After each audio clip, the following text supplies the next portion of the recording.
Ça, c'est une madeleine. Enfin, une petite madeleine. Un petit gâteau dodu en forme de coquille Saint-Jacques. En Allemagne, on appelle ça une pâte d'ours. Et c'est juste une pâtisserie parmi tant d'autres. En revanche, pour les Français, la madeleine signifie beaucoup plus. D'après la légende, c'est en 1755 qu'a été créée la première madeleine en Lorraine, au château de Commercy, où le roi de Pologne, Stanislas, vivait en exil. Lors d'un gigantesque banquet, le pâtissier de la cour et le chef cuisinier se disputèrent violemment à propos de la qualité du dessert préparé. Le pâtissier en colère jeta son tablier et partit haletant son dessert sous le bras. Un dîner de fête sans dessert ? Impensable. La renommée des réceptions du roi Stanislas était en jeu. Par chance, la femme de chambre Madeleine Pommier eut la bonne idée de préparer en toute hâte un dessert à partir d'une vieille recette de sa grand-mère.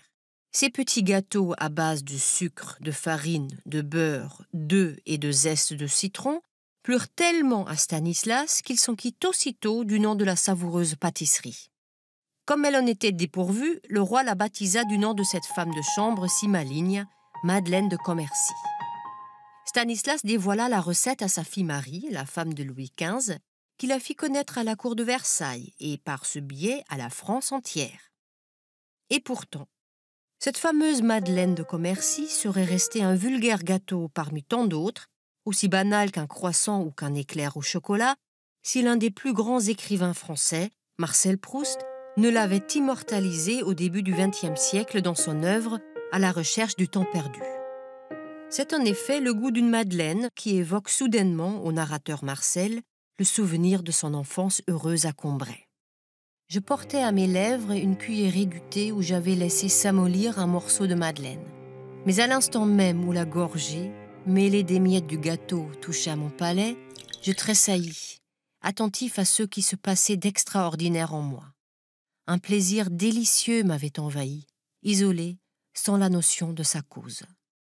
De manière inespérée, le goût du gâteau ramolli par le thé comble Marcel d'un bonheur intense qui va déclencher un immense processus de mémoire.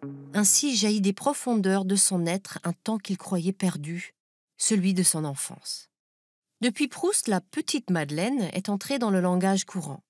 Ainsi, vous entendrez de temps à autre un Français vous dire « ça, c'est ma petite Madeleine à moi », en vous parlant d'un sauté de veau à l'estragon comme celui que préparait sa mère, ou en évoquant tout événement qui, comme chez Proust, le ramène subitement à son enfance.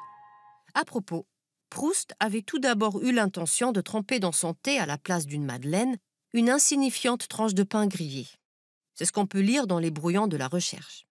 Du pain grillé.